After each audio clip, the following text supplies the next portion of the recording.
Bonjour, j'espère que vous allez bien. Aujourd'hui, nous allons parler de deux petits mots qui s'entendent pareil, mais qui ne s'écrivent pas du tout de la même façon et qu'on retrouve très fréquemment dans la langue française.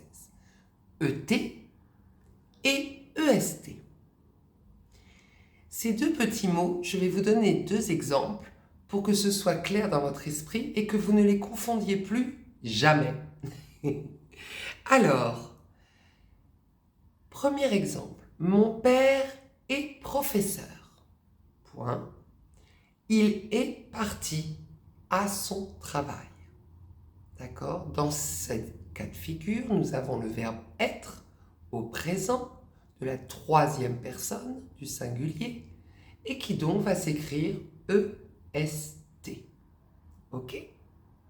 Alors que si je vous dis j'ai pris mon cartable et je suis parti à l'école. À ce moment-là, nous avons ET. Comment les différencier? Une petite astuce. Et vous savez combien j'aime bien les petites astuces. Lorsqu'il s'agit du verbe être au présent, EST, vous pouvez le mettre à l'imparfait. Je reprends notre phrase. Mon père est professeur. Vous pouvez dire mon père était professeur. Point.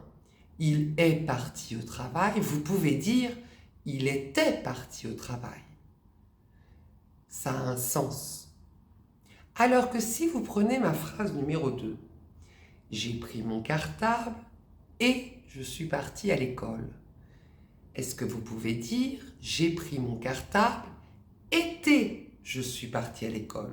Non, ça n'est pas possible, ça n'a aucun sens. Et est une conjonction de coordination, c'est-à-dire qu'il est là pour lier deux idées dans une phrase. On peut l'utiliser pour tout ce qui est additionnel. Et j'aimerais ça, plus ça, plus ça, plus ça.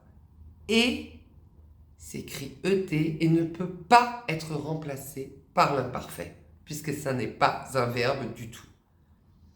Voilà, c'était la petite astuce du jour.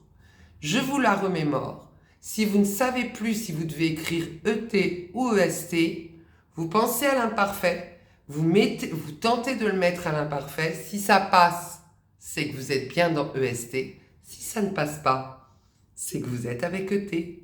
Voilà. Ciao, ciao.